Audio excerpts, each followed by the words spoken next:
মোদী সরকার এখনো হাসিনার পতনকেও এখনো তারা মেনে নিতে পারেনি। তাদের বাংলাদেশ বিরোধী বহুমুখী তৎপরতা এখনো পর্যন্ত অব্যাহত আছে। ভারত বাংলাদেশ সম্পর্ক নিয়ে গতকাল আমরা দেখলাম যে জাতিসংঘে আমাদের অন্তর্বর্তী সরকারের যিনি পররাষ্ট্র উপদেষ্টা, তার সাথে ভারতের পররাষ্ট্রমন্ত্রী তার সেখানে একটু দ্বিপাক্ষিক সভা হয়েছে।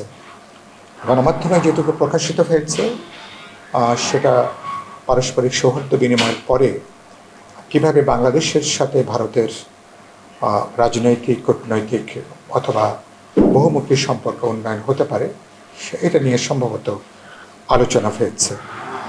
তো আমি যেটা ভারত বাংলাদেশ সম্পর্কে যেটা বলতে চাই যে আমাদের পররাষ্ট্র উপদেষ্টা তিনি এর আগে রাজনাথ সিং মাত্র দুদিন আগে তিনি ঝাড়খণ্ডে তিনি যে বক্তব্যটা দিয়েছিলেন যে বাংলাদেশি নাগরিকদেরকে পেলেই তাদেরকে উল্টো করে তাদেরকে পেটানো হবে, এ ব্যাপারে আমার মনে হয় যে আমাদের পররাষ্ট্র উপদেষ্টার উচিত ছিল যে ভারতের পররাষ্ট্রমন্ত্রীকে বিষয়টা উল্লেখ করে কড়া বার্তা দেওয়া যে ভারতের তিনি প্রতিরক্ষা যিনি স্বরাষ্ট্র মন্ত্রণালয়ের দায়িত্বে তিনি এরকম একটা দায়িত্বহীন, এরকম একটা উত্তেজক এবং এর একটা ঔদ্ধত্যমূলক বক্তব্য এটা আসলে কোনো সৎ প্রতিবেশীর পরিচয় বহন করে না।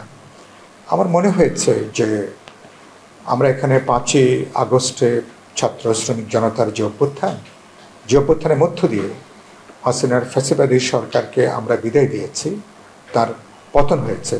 সম্ভবত মোদী সরকার এখনো হাসিনার পতনকেও এখনো তারা মেনে নিতে পারেনি এবং মোদী সরকারের পতনকে মনে হয়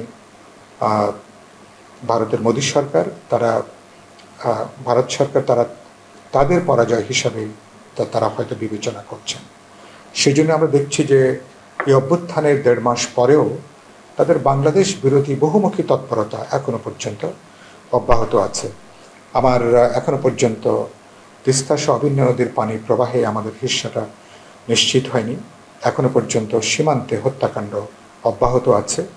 বাণিজ্যিক ভারসাম্যের বিরাট একটা ভারসাম্যহীনতা সেটা আমরা লক্ষ্য করেছি।